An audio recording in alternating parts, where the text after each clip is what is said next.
Hello, it's Thursday and Facebook Live. So, welcome to Ranch Riding, Rhinestones, and Rowels. And we've got a special guest for you today. Of course, we've got Heather and Sherry, the instigators or initiators of our virtual ranch riding series. But we also have a special guest, and that is our judge this week. She is none other than Margo Ball. So, welcome, Margo. Well, thank you. I'm glad to be here. I didn't know if Sherry or Heather wanted to say anything first, but I want to read a little bit of your credentials because they are very impressive. And for all the people, every week when we talk about these virtual ranch riding shows, we talk about how neat it is to be judged by judges with such great accomplishments and accreditation, and to really get their opinion. A little background on me, and everybody hears this every week, that my first shows were actually virtual shows, and that's how I got the guts to enter a real show where there was real people and a real audience, and no do-overs. So to have somebody of your caliber judge our videos is really an honor. So this is what I found about Margo. She has Ball's quarter horses in Fort Collins, Colorado, and has been riding since she was 9 years old. Amazingly, and so impressed, has won 8 world championships in halter, Western pleasure, Western riding, and reining. So, every discipline, and one of the first women to have judged the 5 main world championship shows. Also published numerous books and 2 training videos on showmanship and grooming. So to say that Heather and Sherry have found somebody super duper to judge this show, just like we have every month, you really have the accomplishments, and we appreciate you taking the time to do this. Well, thank you. I was glad to help. Margo's been a role model of mine for many years, and she helped me along the way as I was aspiring to get my judges cards, and along the way as a trainer as well. So I was really thrilled that Margo agreed to judge our show, and not only judge our show, but be on our live show and allow Pam to interview her. So yes, thank you, Margo. Thank you. So one of the things that I wanted to talk about is, first of all, what did you do during COVID? Basically the same thing I'm doing now, taking care of 21 horses and just doing the good old ranch chores and routine. In a lot of ways, not a lot of things really change for me. I think all of us in the horse industry agree, and it's the thing that kept us all sane during COVID. Have you judged many of these virtual shows, and what makes them different than judging a live show? Well, it's interesting because when you judge a live show, of course, the setting is always the same, and the pattern is laid out very, very much the same. And with the virtual shows, it's different because of the different arenas, the different perspectives as far as the camera angles and things like that. So in some ways, it's a little bit more challenging than maybe what I'm used to, just because of, like I said, the differences in the layout. And trying to be fair and judge each person according to the size of their arena, I guess, is because I was looking at some of the videos myself, and somebody said, I'm really trying to squeeze all this into my little small pen. Exactly. So that's a little bit more challenging. Let's talk about ranch riding, because as I understand it, and I talk about this a lot, I'm new to the industry, but as I understand it, ranch riding is a pretty new event / discipline. Talk about the growth of it and what makes it fun to see the competitors and to judge that class. Well, I think it goes back to a lot of the foundation of the American quarter horses and the different breed associations. And I think people really appreciate the Western lifestyle, the Western way of life. And this is one way that they can participate in that.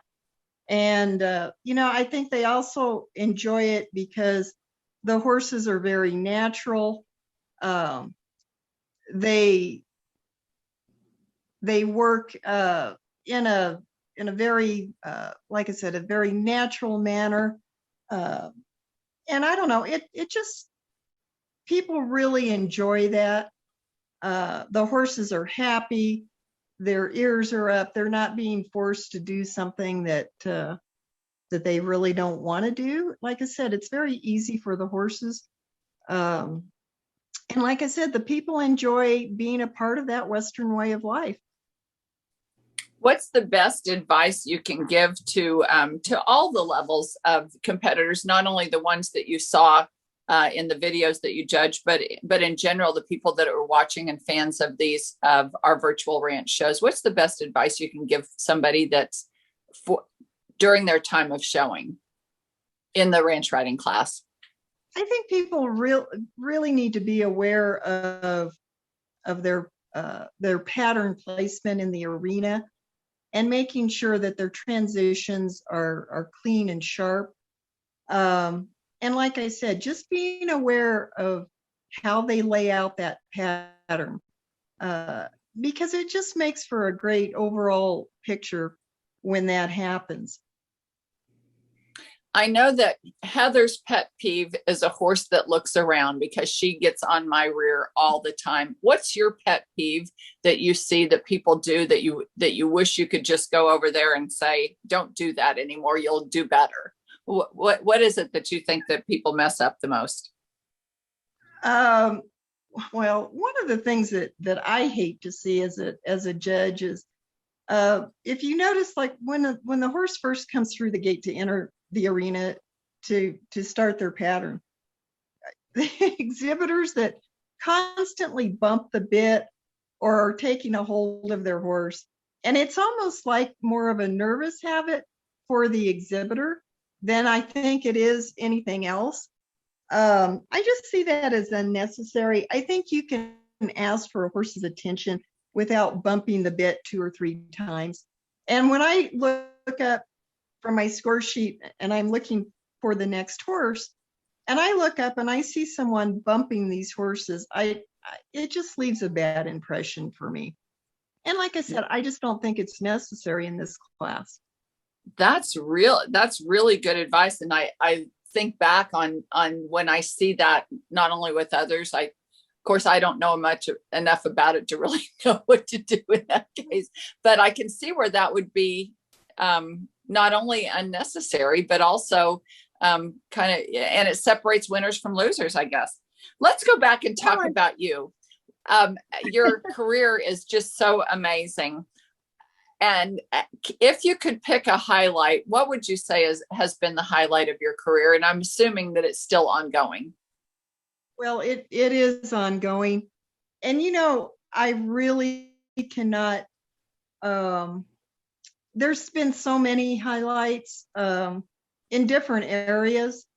It's really hard for me to pick one. I don't know. I had a Palomino that was a 4-time world champion. That's definitely a highlight. But there's been so many other things along the way and different kind of milestones. It's really hard for me to say. But isn't it great to have that many good memories? Probably one of the things that most people don't know about me is that I rode my first working cow horse when I was 11 years old. Wow. And so anyway, I showed the working cow horse all through my youth career, and then and off and on since then. But like I said, probably most people don't know that about me.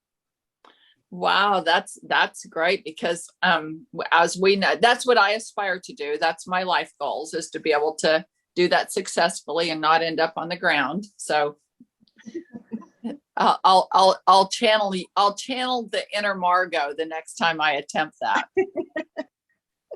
Sherry, Heather, do you have anything to add? I think that this was really really informative, because I think we can all learn from those tips.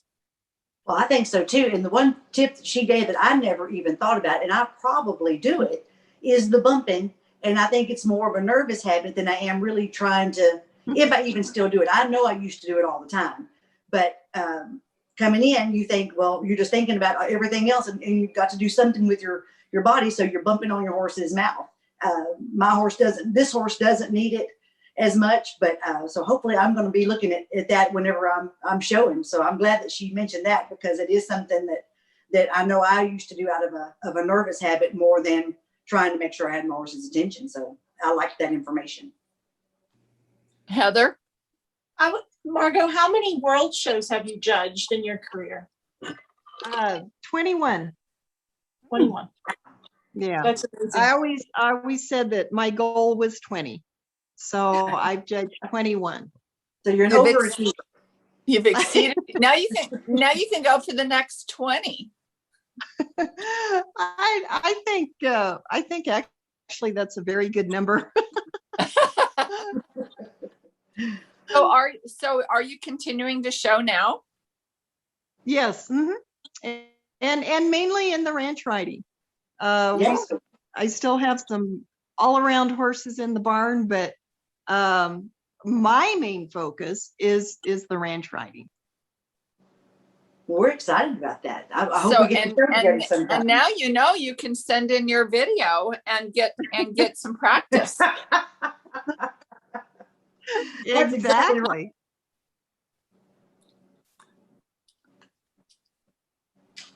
Well, thank you for judging for us, Margo.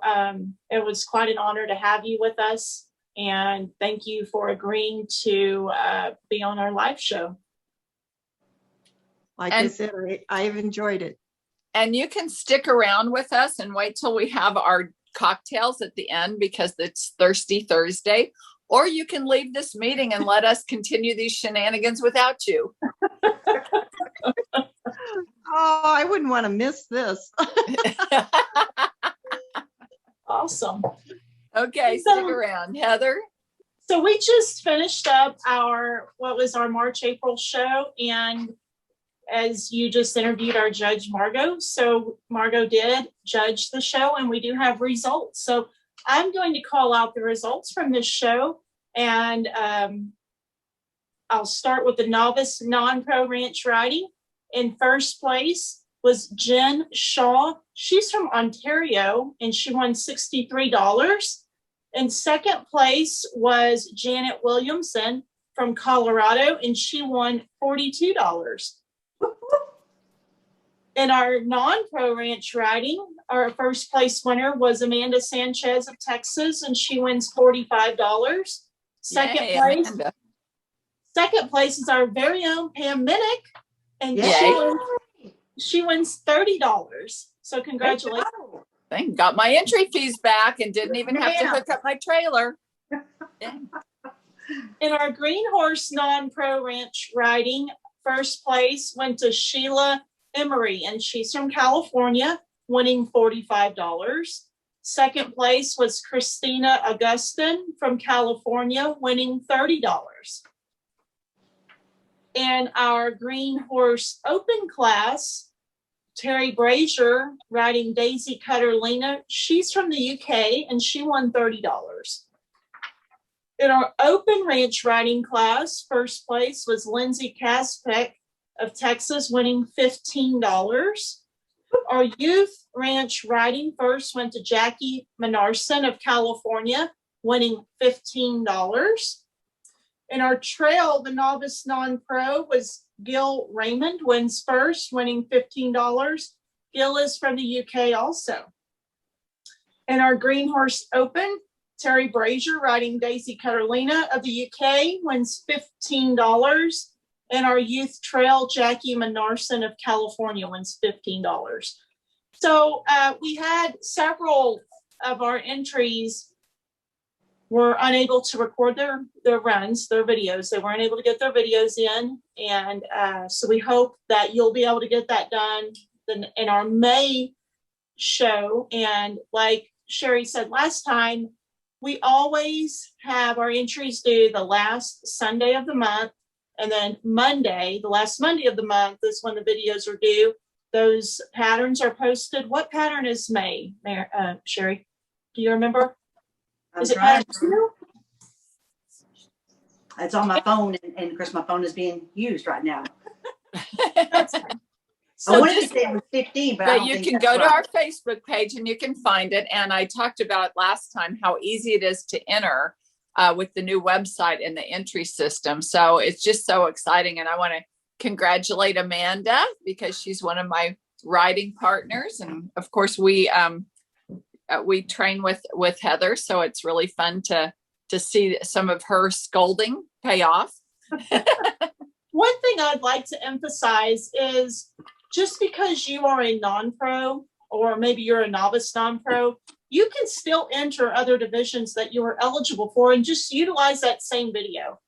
You know, you don't need to make a whole nother video. All you need to do is enter however many divisions that you want to enter and that you are eligible for. And as Margo can testify, what she does is she just judges your run, and then we see that you're in whatever divisions, and then she puts that on those score sheets. So you don't need to make a video for each division. So you can enter as many as that you are eligible for. And you can also, we didn't have the pattern number today for May, but also on our website, there is a list for every month for the rest of the year. Each pattern is up there. So you can go ahead and if you're going out to do pattern for May, go ahead and do June and July. You know, the patterns are posted, so you can go ahead and get those videoed, and that way you've got somebody there to do it. And it's just, we're trying to make it as easy as we can. And like Heather said, you can enter other classes. So if you're a novice or non-pro, you can still enter the open. We didn't have many entries in the open, so it's wide open. So go ahead and for $25 more, go ahead and enter another class. That's right. So Sherry, we're going to do a drawing now, and we're going to have two. So everyone who was entered in the show, their number is in this drawing. And the first drawing will be for our platinum sponsor is Storm Cloud Clothing of Dallas, Texas. And it'll be for a gift certificate to Storm Cloud Clothing. Yes, and I want to be sure that you notice I do have, and they're one of my favorite shirts to wear. So I went ahead and put them back here. These are two of my favorite Storm Cloud shirts. They fit amazing. She is our platinum sponsor, so she does this every show, and she's done it since the beginning of last year when we first started. So these are extremely comfortable. The colors, the purple, the red, they are beautiful. So whoever wins this is going to be very lucky. Please utilize your coupon. It's a $50 coupon. Please utilize it because you are not going to be sorry. All right. Now I just have the numbers. I don't have the name. I need to find names. All right. I'm going to hold tight here. And the winning number is number 6. So the number of the afternoon. is number 6. To the mid-80s for areas along and east of I-35, but if you're west of Well, there's the weatherman. Yeah. No, I had my TV on pause and I forgot, so I got to go turn it off. So number 6 is, let's see. Should have had this a little bit more organized. I apologize. And that mid-level low pressure system that's driving this entire.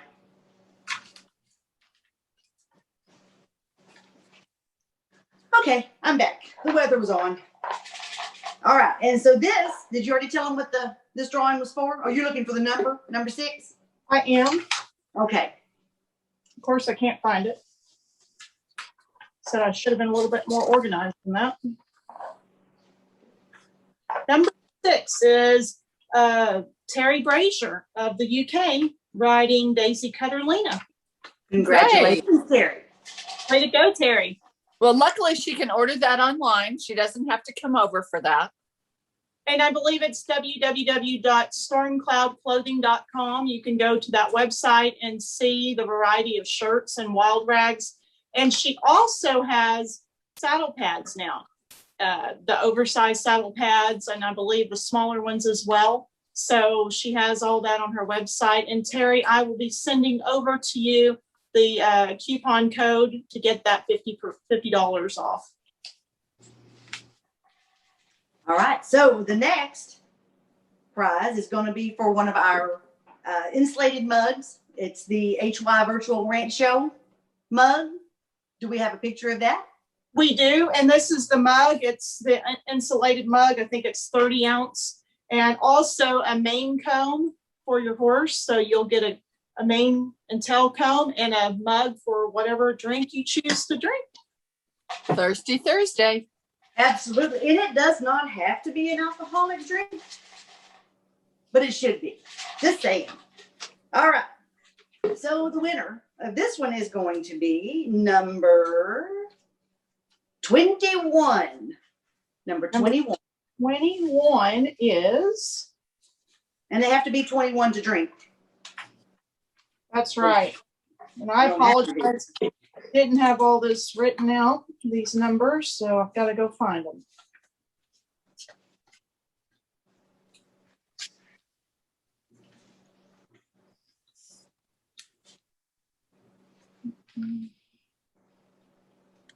Y'all can talk about something else while I'm looking. It's more fun to watch you look. It's more fun to watch you look. Sandra Moore of California, you are the winner of the insulated mug and mane and tail brush. Congratulations. Yes, congratulations. Yay. And this is what we do with our entries. Is everybody, last year we went like 1 through 5, and then 3rd and 4th got the drawing or got the shirt, but this year we decided we would give everybody that entered a chance, even if you didn't win first. If you got towards the bottom, you still get a chance to win something and have some prizes. It's a great show. It's a great way to show, and the prizes are really, really nice. And Margo, if Margo's still with us, it's normally a little more seamless than this, but it's a rainy day, so we're just stumbling through, just like being at a horse show. You just do what you do. Well, it is live, right? Yeah, it happens. So, Sherry, what do you have to drink? Hey, it's Thirsty Thursday. It's my favorite part of the show. And once again, our bartender Kobe couldn't be here. Since he was at drill for the Texas National Guard last weekend, he had to make up some time at his work. So he isn't here, but I am going to make something. It's going to be a little bit more challenging than the what TX and Diet Coke that we did last Thursday. So it is called the Rock and Roll Cowgirl. And I don't know if you have ever had any of this Jolly Rancher sugar-free stuff or not. You mix it with water or whatever you want to mix it with, but it tastes just like the Jolly Rancher hard candy. So anyway, what I did was, instead of mixing it with just regular water, I mixed it with the Topo Chico. So I would have a little bit of fizz going on because I like a little substance to my drinks. So you just mix it like you would anything else. I don't have my Vanna here with me, so I've got to do everything myself.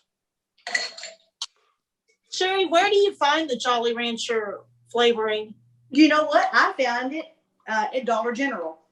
And they also have it now at HEB, our local Texas chain of grocery store, but Dollar General has it. And my favorite is the watermelon, but I couldn't find the watermelon this time. But oh my gosh, I'm telling you, it tastes exactly like the Jolly Rancher candy. And what aisle is it on? What area of the store? Be like where your Crystal Light is, or what other drinks are there?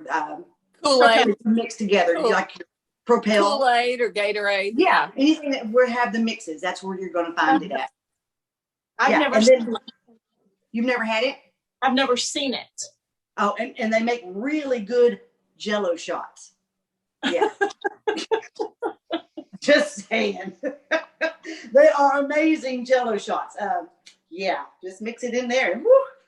And it's sugar-free, so you don't get a lot of the sugar if you have a reason to not be needing a bunch of sugar.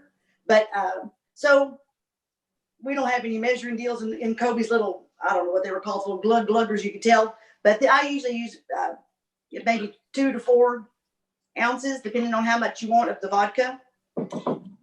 And then what I did is I mixed that, like I said, in the Topo Chico. Ah, you can hear it still buzzing. Pour that in. It smells good. I don't know.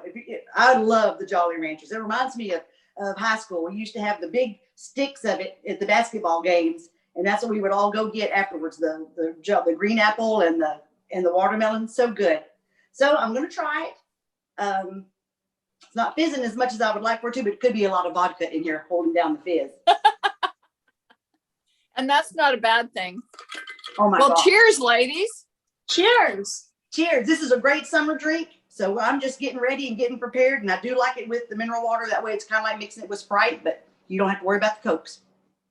Thank you, Pam. Thank you, Margo, for being with us. We've sure enjoyed the interview and enjoyed the information that you gave us. And I know I will be thinking about a lot of it. And don't forget to log on to the website and take a look at our Facebook page, because now you've got 30 days to get your next entry in. And we shouldn't have the rain issues. We're going into May. It's a drier month. But don't procrastinate. Get out there and video. Maybe do your May and June videos. Like Sherry said, go ahead and bank it and enter. And then when it's time to submit your videos, just send them on in. That's a great idea. Thank you, ladies, and cheers. Cheers.